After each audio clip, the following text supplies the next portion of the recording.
C'était à Bethléem, à la pointe du jour, l'étoile venait de disparaître, le dernier pèlerin avait quitté l'étable. La Vierge avait bordé la paille, l'enfant allait dormir enfin.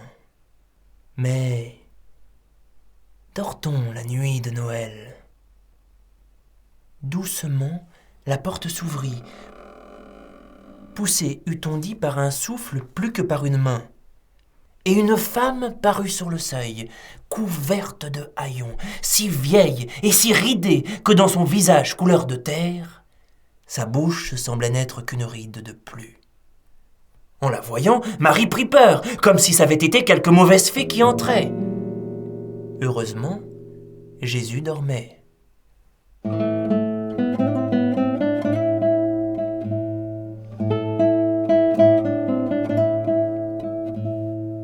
L'âne et le bœuf mâchaient paisiblement leur paille et regardaient s'avancer l'étrangère sans marquer plus d'étonnement que s'ils la connaissaient depuis toujours. La Vierge, elle, ne la quittait pas des yeux. Chacun des pas qu'elle faisait lui semblait long comme des siècles. La vieille continuait d'avancer et voici maintenant qu'elle était au bord de la crèche. Grâce à Dieu, Jésus dormait toujours. Mais dort-on la nuit de Noël ?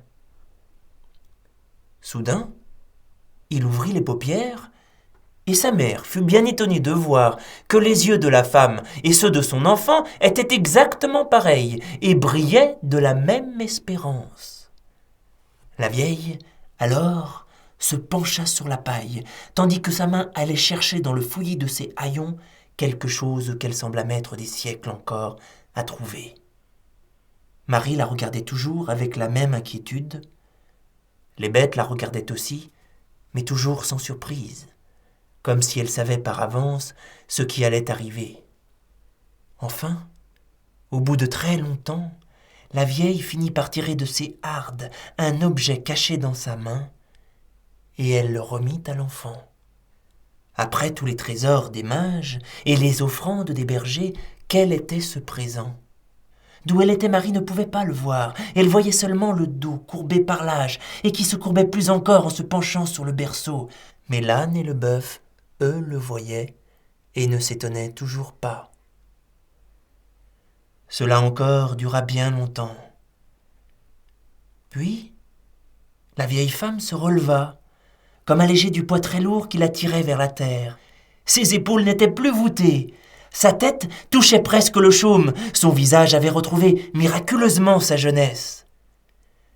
Et quand elle s'écarta du berceau pour regagner la porte et disparaître dans la nuit d'où elle était venue, Marie put voir enfin ce qu'était son mystérieux présent.